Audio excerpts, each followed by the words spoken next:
Constable के exam को clear करने में यूपी जीके का एक बहुत बड़ा रोल होता है। तो आज की इस क्लास में साथियों यूपी जीके का बिल्कुल बेसिक हम लोग यहां पर देखेंगे। यानी कि अगर साथियों ये क्लास आप लोग देख लेते हैं तो माना जाएगा कि आपका बहुत मजबूत साथियों बेस हो जाएगा यूपी जीके में। और फिर आपसे साथियों कोई भी क्वेश्चन आपसे एग्जाम में पूछा जाए तो आप उसको बहुत आराम से कर डालोगे। तो साथियों जितने भी क्वेश्चंस यहां पर आपको करवाए जाएं सभी के सभी आपको अपने मनोमस्तिष्क में स्टोर कर लेना है। अगर आप ऐसा कर लेते हो तो मेरा मानना है कि यूपी पुलिस कांस्टेबल के एग्जाम में यूपी जीके के जितने भी क्वेश्चंस आएंगे सभी के सभी साथियों इसी क्लास से आएंगे। तो क्लास आपकी साथियों शुरू हो चुकी है। समय की बचत के लिए प्रश्नों को मैंने वन लाइनर प्रकार से यहां पर लिया है कि समय आपका बहुत ज्यादा खर्च ना हो। तो क्लास आपकी शुरू हो चुकी है और पहला प्रश्न आपकी स्क्रीन पर है कि उत्तर प्रदेश का जनसंख्या की दृष्टि से भारत में कौन सा स्थान है। देखिए जनसंख्या की अगर बात करें ना उत्तर प्रदेश का जनसंख्या की दृष्टि से भारत में कौन सा स्थान है तो पहले नंबर पर साथियों उत्तर प्रदेश है। अगर बात करें यहां पर उत्तर प्रदेश का क्षेत्रफल की दृष्टि से भारत में कौन सा स्थान है तो साथियों चौथा स्थान है। अगर बात करें क्षेत्रफल की दृष्टि से पहले भारत में किसका स्थान है तो राजस्थान का स्थान है। तो कुल मिला के जनसंख्या की अगर बात करते हैं तो जनसंख्या के मामले में सबसे पहले नंबर पर है और क्षेत्रफल के मामले में साथियों चौथे नंबर पर है। अगर आपसे एग्जाम में पूछा जाए कि उत्तर प्रदेश की राजधानी जो कि लखनऊ है, ठीक है, तो लखनऊ से पहले जो राजधानी थी साथियों ये कहां पर थी तो इलाहाबाद में थी। यह भी आपको मालूम होना चाहिए। एक और सवाल आपसे पूछा जाता है कि उत्तर प्रदेश की राजधानी लखनऊ किस सन में बनी तो 1921 में बनी साथियों, यह भी आपको मालूम होना चाहिए। उसके बाद देखिए अगले नंबर का प्रश्न आपकी स्क्रीन पर है। देखिए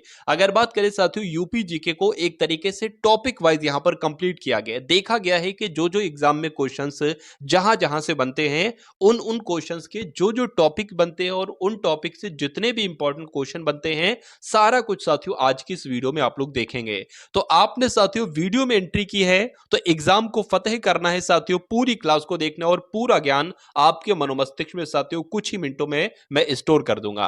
देखिए उत्तर प्रदेश का राजकीय चिन्ह की जब हम बात करते हैं तो एक वृत्त के भीतर दो मछली और एक तीर धनुष है, यह आपको ध्यान रखना है। उत्तर प्रदेश का राजकीय फूल की अगर बात करें तो पलाश है। उत्तर प्रदेश का राजकीय पक्षी की अगर बात करें तो साथियों सारस है। और उत्तर प्रदेश का राजकीय पशु की अगर बात करें तो बारहसिंगा है। बारहसिंगा क्या है साथियों, यूपी का राजकीय पशु है। और उत्तर प्रदेश में सर्वाधिक जनसंख्या वाला जिला कौन सा है, यानी कि एक ऐसा जिला जिसका यूपी में सबसे ज्यादा जनसंख्या घनत्व है तो वो गाजियाबाद है। और सबसे कम जनसंख्या घनत्व साथियों किस जिले का है तो ललितपुर का है। तो ये दो पॉइंट आप लोग साथियों ध्यान रखिए, एक तो यूपी में सबसे ज्यादा जनसंख्या घनत्व किसका है तो गाजियाबाद का है और जनघनत्व सबसे कम किसका है तो ललितपुर का है। अगर आपसे पूछा जाए यूपी का वो जिला बताइए मुझे जिसकी जनसंख्या सबसे ज्यादा हो तो साथियों प्रयागराज की जनसंख्या सबसे ज्यादा है पूरे उत्तर प्रदेश में। अगर पूछा जाए सबसे कम जनसंख्या भाई कहां की है तो जो सबसे कम जनसंख्या महोबा की है और सबसे अधिक जनसंख्या साथियों कहां की है प्रयागराज की है। उसके बाद देखिए साथियों के सर्वाधिक लिंग अनुपात वाला जिला कौन सा है तो सर्वाधिक लिंग अनुपात वाला जिला जौनपुर है और सबसे कम लिंग अनुपात वाला जिला अगर आपसे पूछे तो गौतम बुद्ध नगर है। अगर आपसे पूछा जाए कि उत्तर प्रदेश का सबसे छोटा जिला कौन सा, देखिए अभी आपने यहां पर यह देखा था कि उत्तर प्रदेश का सबसे कम जनसंख्या कहां पर है तो महोबा में है, सबसे अधिक जनसंख्या प्रयागराज में है। अब अगर साथियों बात करते हैं कि उत्तर प्रदेश का अगर बात करें क्षेत्रफल के दृष्टिकोण से सबसे छोटा जिला कौन सा है तो हापुड़ है साथियों। इसका पता कितना है साथियों 660 वर्ग किलोमीटर साथियों इसका क्षेत्रफल है, सिर्फ इतना है। उसके अलावा अगर बात करें कि उत्तर प्रदेश का एक ऐसा जिला जिसका क्षेत्रफल सबसे ज्यादा हो तो लखीमपुर खीरी है। ये बात आपको मालूम होगा क्योंकि कई बार कई सारे एग्जाम में प्रश्न पूछा जा चुका है। उसके बाद देखिए सबसे अधिक पुरुष साक्षरता वाला जिला कौन सा, यानी कि एक ऐसा जिला यूपी में जहां पर पुरुष साक्षरता सबसे ज्यादा हो तो गौतम बुद्ध नगर है साथियों। आप लोग ध्यान रखेंगे आपसे साथियों क्वेश्चन जो बनेगा ना वो यहीं से बनेगा, इससे बाहर से मुझे नहीं लगता कि क्वेश्चंस बनेगा। अगर आप इस वीडियो को देख लेते हैं तो आपका एक यूपी जीके में एक बेस तैयार हो जाएगा और ये क्वेश्चन साथियों आपको आना ही आना चाहिए। अगर आप यूपी के निवासी हो, यूपी के एग्जाम में आप बैठने जा रहे हो जैसे यूपी पुलिस कांस्टेबल है, यूपीएसआई कोई भी एग्जाम है, तो ये क्लास साथियों आपके मनोमस्तिष्क में पूरी स्टोर होनी चाहिए। मैं कहूंगा साथियों इन सभी क्वेश्चंस को एकदम रट लीजिए, इसके नोट्स बना लीजिए। लीजिए साथियों आप लोग। चलिए, उसके बाद अगर बात करें कि सबसे कम पुरुष साक्षरता वाला साथियों जिला कौन सा है, तो श्रावस्ती है। सबसे अधिक पुरुष साक्षरता कहां पर है, साक्षरता कहां पर है, तो गौतम बुद्ध नगर में। और सबसे कम पुरुष साक्षरता कहां पर है साथियों, श्रावस्ती में। 2 पॉइंट आपको मालूम होना चाहिए। उत्तर प्रदेश का सबसे बड़ा जिला कौन सा है, तो साथियों प्रयागराज है, जनसंख्या के मामले में सबसे बड़ा जिला है। उसके बाद अगर बात करें उत्तर प्रदेश की साक्षरता प्रतिशत कितनी है, यानी कि 67.7% लोग साथियों पढ़े लिखे हैं, साक्षर हैं। उसके अलावा आपको ध्यान रखना है कि उत्तर प्रदेश की पुरुष साक्षरता प्रतिशत कितनी है, तो 77.3% है। साक्षरता दर के मामले में उत्तर प्रदेश का स्थान जो है साथियों वो 28वां है। कौन सा है, 28वां है, ये आपको मालूम होना चाहिए। अब उसके बाद देखिए उत्तर प्रदेश में इत्र नगरी किसे कहा जाता है, बताइए। तो उत्तर प्रदेश में साथियों कन्नौज को क्या कहा जाता है, इत्र नगरी कहा जाता है। यूपी के प्रथम विश्वविद्यालय की अगर बात करें साथियों तो इलाहाबाद विश्वविद्यालय है। और प्रथम संस्कृत महाविद्यालय की अगर बात करें तो 1791 में साथियों बनारस में रेजिडेंट डेकन ने किया था साथियों इसकी स्थापना, ये भी आप लोग ध्यान रखेंगे। उसके अलावा अगर बात करें उत्तर प्रदेश के प्रथम विधानसभा के अध्यक्ष साथियों कौन थे, तो पुरुषोत्तम दास टंडन थे, ये भी आपको मालूम होना चाहिए। उसके अलावा साथियों अगर बात करें यहां पर कि उत्तर प्रदेश में क्या साथियों, उत्तर प्रदेश में थारू जनजाति मुख्य रूप से किस क्षेत्र में निवास करती है, ये क्वेश्चन आपके एग्जाम में पूछा जाता है। आपसे पूछा जाता है कि बताइए उत्तर प्रदेश में थारू जनजाति ये कहां पर निवास करती है, तो ये साथियों उत्तर प्रदेश के तराई क्षेत्र में निवास करती है। उसके अलावा आप लोग ध्यान रखेंगे साथियों उत्तर प्रदेश में एक नृत्य किया जाता है जिसका नाम है कर्मा नृत्य। पूछा आपसे यह जाता है कि ये कर्मा नृत्य कौन सी जनजाति करती है, तो कौन सी जनजाति करती है साथियों, खरवार जनजाति करती है। और आपसे एग्जाम में क्या क्या पूछे, और ये क्वेश्चन तो साथियों पूछा जा चुका यूपी पुलिस कांस्टेबल के एग्जाम में कि लोकसभा सीटें कितने उत्तर प्रदेश की तरफ से, तो 80 हैं। और राज्यसभा सदस्य की अगर सीटें की बात करें तो 31 हैं। उसके बाद अगर बात करें विधानसभा सीटें साथियों तो 404 हैं। और उत्तर प्रदेश के किस जिले में बैगा जनजाति निवास करती है, तो यूपी का ऐसा कौन सा जिला है, सोनभद्र वो साथियों जिला है जहां पर बैगा जनजाति निवास करती है। अगर ये साथियों कुछ घट जाए, जिसके 403 आ जाए, 401 आ जाए, तो वो आपको लगा देना है। उसके बाद देखिए साथियों उत्तर प्रदेश पंचायत राज संशोधन अधिनियम कब पारित किया गया, साथियों आप लोग ध्यान रखेंगे 1994 में यूपी में पंचायत राज संशोधन अधिनियम को पारित किया गया। और उत्तर प्रदेश का विधान मंडल कैसा है, तो साथियों द्विसदनात्मक है। कैसा है, द्विसदनात्मक है, यह भी आपको मालूम होना चाहिए। और उत्तर प्रदेश में विधान मंडल का प्रथम गठन जो किया गया वो जुलाई 1937 में किया गया साथियों, यह बात आपको मालूम होना चाहिए। क्या विधानमंडल का जो गठन किया गया है यूपी में कब किया गया, 1937 में किया गया। उसके बाद देखिए उत्तर प्रदेश के किस जिले में बैगा जनजाति निवास करती है, तो अभी हम लोगों ने देखा साथियों सोनभद्र में ही बैगा जनजाति निवास करती है। अगर बात करें उत्तर प्रदेश मुख्यमंत्री की नियुक्ति, यानी कि जो मुख्यमंत्री होते हैं ना, मुख्यमंत्रियों की नियुक्ति साथियों कौन करते हैं, तो राज्यपाल के द्वारा मुख्यमंत्री की नियुक्ति की जाती है, यह बात भी आपको मालूम होना चाहिए। अगर बात करें उत्तर प्रदेश में विधानसभा को भंग करने का अधिकार किसके पास है, तो यह अधिकार तो राज्यपाल के पास है। उत्तर प्रदेश की जलवायु कैसी है, बहुत इंपॉर्टेंट क्वेश्चन है साथियों, तो उष्ण कटिबंधीय मानसूनी आपका सही जवाब होगा, यह साथियों जलवायु है। सर्वाधिक राज्यों को स्पर्श करने वाला जिला कौन सा, यानी कि उत्तर प्रदेश के 75 जिलों में से वो जिला कौन सा है जो सबसे ज्यादा राज्यों को स्पर्श करता है, तो सोनभद्र वो जिला है। उसके अलावा कानपुर किसके लिए प्रसिद्ध है, तो चमड़े के उद्योग के लिए साथियों कानपुर प्रसिद्ध है, यह भी आपको मालूम होना चाहिए। और चीनी उद्योग सबसे अधिक किस राज्य में विकसित है, तो साथियों चीनी उद्योग का सबसे ज्यादा उत्पादन कहां पर किया जाता है, उत्तर प्रदेश में किया जाता है।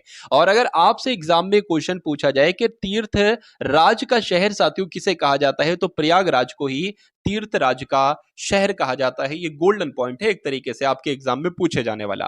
उत्तर प्रदेश का कौन सा शहर कालीन नगरों के नाम से प्रसिद्ध है, यानी कि कालीन नगर की अगर बात करते हैं या कालीन नगरी किसे कहा जाता है, तो उत्तर प्रदेश के भदोई जिले को कालीन नगरी कहा जाता है, ठीक है ना। उसके बाद देखिए अगला प्रश्न आपकी स्क्रीन पर है कि राज्य में आंवले का सर्वाधिक उत्पादन करने वाला जिला कौन सा है, तो यूपी में प्रतापगढ़ में साथियों आंवले का सबसे ज्यादा उत्पादन किया जाता है। और किस राज्य के किस शहर में परमाणु ऊर्जा केंद्र स्थापित किया गया है, तो साथियों आप लोग ध्यान रखेंगे बुलंदशहर में परमाणु ऊर्जा केंद्र स्थापित किया गया है। अगर बात करें उत्तर प्रदेश के मैदानी क्षेत्रों में न्यूनतम वर्षा किस जिले में होती है, तो मथुरा में साथियों सबसे कम वर्षा होती है।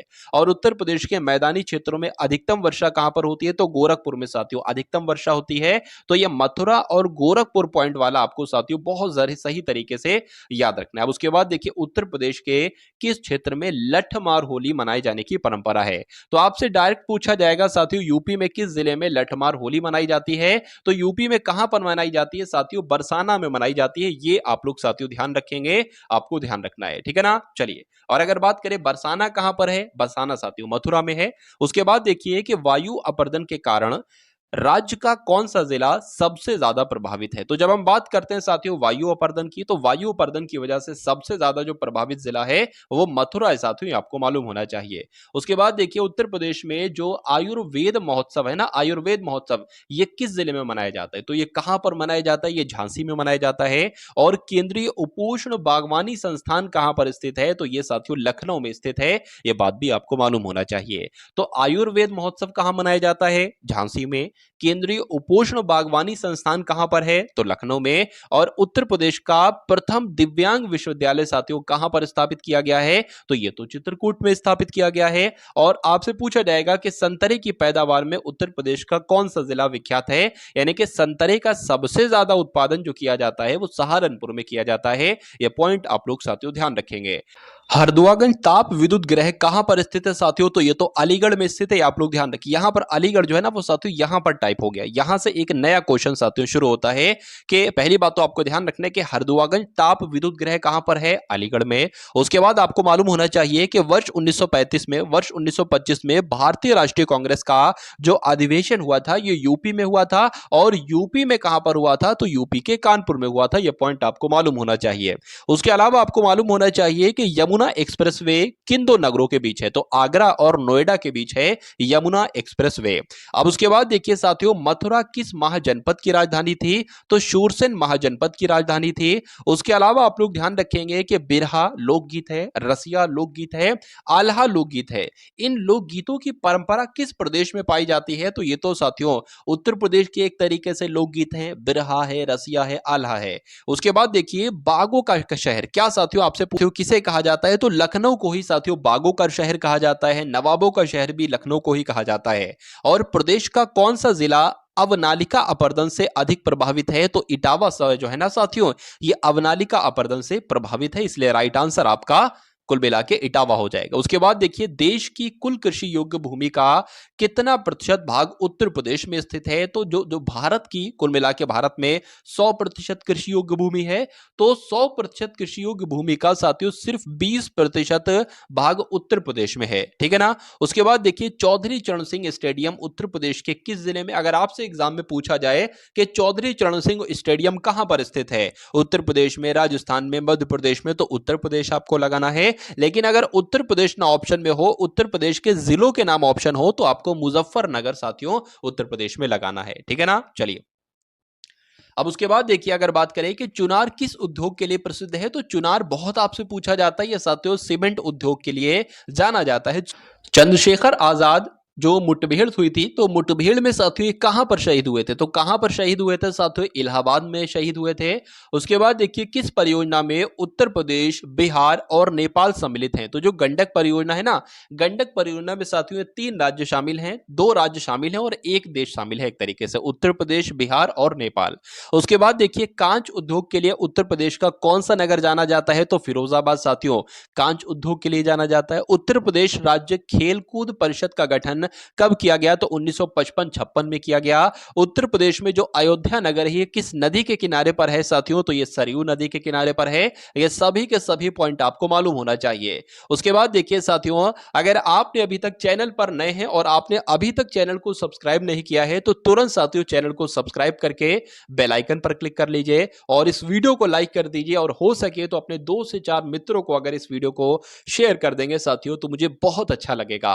और एक प्यारे से कमेंट के माध्यम से भी बताइएगा कि ये क्लास आपको कैसी लगी, और इसी टाइप की साथियों अदर सब्जेक्ट में भी अगर आपको क्लासेस चाहिए है तो भी अपने कमेंट सेक्शन में आप लोग जरूर बताएंगे। अब उसके बाद देखिए उत्तर प्रदेश में सर्वाधिक वर्षा वाला क्षेत्र कौन सा है, तो तराई क्षेत्र है, यहां पर सबसे ज्यादा वर्षा होती है। उत्तर प्रदेश में सबसे पहले किस वन्यजीव विहार की स्थापना की गई थी, तो चंद्रप्रभा वन्यजीव विहार की स्थापना की गई थी। उत्तर प्रदेश में सर्वाधिक सर्वप्रथम किस पक्षी विहार की स्थापना की गई थी, तो नवाबगंज पक्षी विहार की स्थापना की गई थी। पूछा जाए यूपी में पूछा जाए यूपी में साथियों के सबसे पहले कौन से वन्यजीव विहार की स्थापना की गई, तो चंद्रप्रभा वन्यजीव विहार की स्थापना की गई। पूछा जाए साथियों उत्तर प्रदेश में सबसे पहले किस पक्षी विहार की स्थापना की गई, तो नवाबगंज पक्षी विहार की स्थापना की गई। ये बात आपको मालूम होना चाहिए। अगर पक्षी विहार आ जाए तो ये बताना है, अगर वन्यजीव विहार आ जाए तो ये आपको बताना है। दोनों पॉइंट आप लोग साथियों ध्यान रखेंगे। उत्तर प्रदेश में सबसे बड़ा पक्षी विहार साथियों कहां पर है, तो कन्नौज में है। उत्तर प्रदेश में यूरेनियम किस जिले में पाया जाता है, तो ललितपुर में पाया जाता है। ऐसे पूछे उत्तर प्रदेश में यूरेनियम का सबसे ज्यादा उत्पादन कहां पर होता है, तो ललितपुर में होता है। उत्तर प्रदेश में बांदा किस जिले में पाया जाता है, तो साथियों ललितपुर में। और उत्तर प्रदेश में सबसे पहले किस पक्षी विहार की स्थापना की गई, तो नवाबगंज पक्षी विहार की गई। और उत्तर प्रदेश में सबसे बड़ा पक्षी विहार मैं आपको बता चुका हूं कन्नौज है। चलिए कहां पर है, तो कन्नौज में है। अब उसके बाद देखिए ये भी हम लोग देख चुके हैं। उत्तर प्रदेश में तामा, यहां पर साथियों तामा लिखा है एक तरीके से, क्या लिखा है, तामा लिखा हुआ है। तामा किस जिले में पाया जाता है, तो ललितपुर में। उत्तर प्रदेश में सीमेंट किस जिले में पाया जाता है, तो साथियों सोनभद्र में भी पाया जाता है। उत्तर प्रदेश में आलू किस जिले में पाया जाता है, तो आगरा, फर्रुखाबाद, कन्नौज में साथियों आलू पाया जाता है। यह पॉइंट भी आपको साथियों मालूम होना चाहिए। उत्तर प्रदेश में अमरूद किस जिले में पाया जाता है, तो साथियों प्रयागराज में पाया जाता है। उत्तर प्रदेश में साबुन का उत्पादन की अगर बात करें तो किस जिले में होता है साथियों, कानपुर में होता है साबुन का उत्पादन। उत्तर प्रदेश में प्रमुख रूप से आम की किन दो किस्मों का उत्पादन होता है, तो साथियों उत्तर प्रदेश में एक तो दशहरी की और चौसा की। ये दोनों आम साथियों आप बहुत खाते होंगे, जब भी आम चलते होंगे दशहरी चौसा, दशहरी चौसा। तो कुल मिला के यूपी में